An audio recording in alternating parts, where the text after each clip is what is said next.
کہ جنت میں پڑھے لکھے ان سے بھی زیادہ اوپر کہیں مقام ہو اس کا، لیکن دنیاوی درجات جو ہے ان کو ختم نہیں کیا جا سکتا۔ حضرت بلال رضی اللہ تعالیٰ عنہ ایمان میں کس قدر آگے تھے، لیکن بہرحال غلام تھے۔ حضرت جویریہ لونڈی ان کو آزاد کر کے انہوں نے نکاح کیا تھا، ان کا درجہ پھر اوپر آ گیا۔ یہ جو درجہ بندی ہے نا معاشرے کے اندر، اس کو اسلام نے آرٹیفیشلی ختم کرنے کا نہیں کہا، آپس میں بھائی بھائی بن کر رہنے کو کہا، ایک دوسرے کے ساتھ اچھا معاملہ کرنے کو کہا، لیکن شادی کے وقت کہا کہ یہ بھی دیکھو کہ آپس میں کتنا نباہ ہو سکتا ہے۔ جب کسی خاندان سے لڑکی لاتے ہیں تو دونوں دیکھیں کہ مماثلت ہے کہ نہیں ہے۔ بالکل ہی کسی ایسے خاندان سے بچی لے آؤ کہ جس کے رہن سہن اور طور طریقے بہت الگ ہوں۔ اس چیز کو بھی مد نظر رکھنا ہے، یہ قدرتی فرق ہے۔ سارے درخت ایک جیسے نہیں ہوتے، سارے پھول ایک جیسے نہیں ہوتے، سارے پھلوں کا ذائقہ ایک جیسا نہیں ہوتا۔ انسانوں میں بھی اختلاف ہے۔ دنیا میں جو بڑے بنے ہوتے ہیں، ضروری نہیں ہے کہ وہ آخرت میں بھی بڑے ہوں۔ کیا فرمایا؟ واللہ اعلم بایمانکم، اور اللہ کو تمہارے ایمان کا زیادہ پتہ ہے۔ عالم مبالغے کا صیغہ ہے، زیادہ معلوم ہے۔ بعضکم من بعض، تم میں سے بعض سے ہے۔ چاہے کوئی لونڈی غلام ہے، سب آدم کی اولاد ہیں۔ یہ ساتھ ہی نصیحت کر کے اس فرق کو بھی مٹانے کی کوشش کی گئی۔ فَانْكِحُوهُنَّ، پس نکاح کرو ان سے، بِإِذْنِ أَهْلِهِنَّ، ان کے اہل کے اذن سے، یعنی مالکوں کی اجازت سے۔ جیسے لڑکی کی شادی اس کے ولی کے بغیر نہیں ہو سکتی، اسی طرح لونڈی کا نکاح اس کے ولی کے بغیر نہیں ہوگا۔ اسی طرح لونڈی کا نکاح ولی کے بغیر نہیں ہو سکتا۔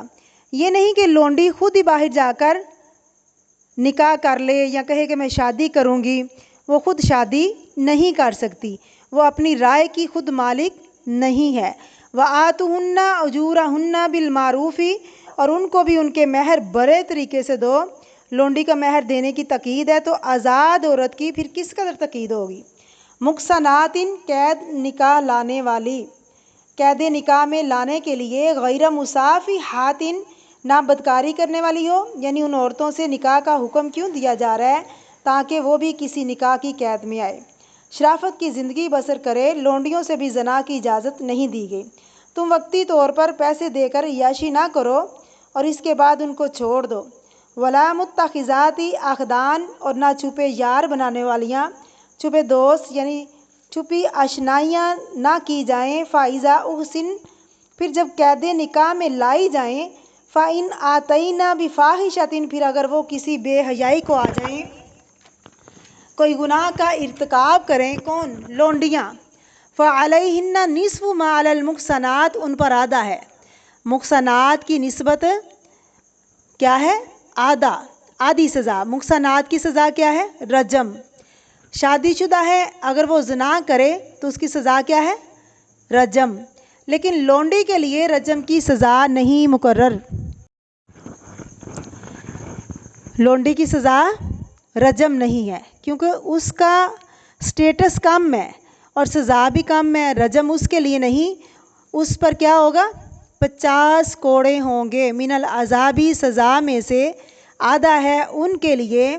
ذالک، یہ بات، یہ حکم، سہولت نکاح، لمن خشیہ، اس شخص کے لیے جو ڈرے، کس سے؟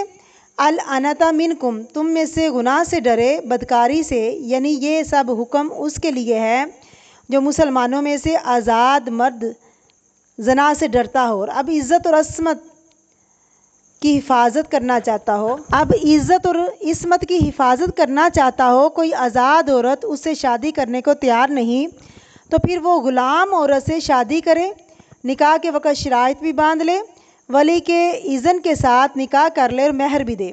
وہ تمام شرائط نکاح پوری ہوں گی جو زاد عورت سے ہے۔ وہ کون سی شرائط ہیں؟ ولی، گواہ، مہر، نکاح قبول۔ یعنی وہ ان تصبروا، اور یہ کہ تم صبر کرو، کس پر؟ یعنی کچھ دن رک جاؤ، تمہارے حالات اچھے ہوں، غلام اور لونڈیوں سے شادی کرنے سے بچ جاؤ۔ خیر لکم، یہ تمہارے لیے بہتر ہے، اپنے سٹیٹس کے مطابق شادی کرو تو زیادہ بہتر ہے۔ واللہ غفور الرحیم، اور اللہ تعالیٰ بخشنے والا نہایت رحم کرنے والا ہے۔ اللہ نے شفقت کرتے ہوئے تمہیں رخصت دی ہے، لیکن بہرحال نکاح کے سارے تقاضے اسی وقت پورے ہوتے ہیں جب میاں بیوی کے درمیان موافقت اور انڈرسٹینڈنگ ہو۔ اگر وہ نہ ہو تو پھر مشکل ہو جاتی ہے، اس لیے اللہ رب العزت نے آسانیاں رکھیں۔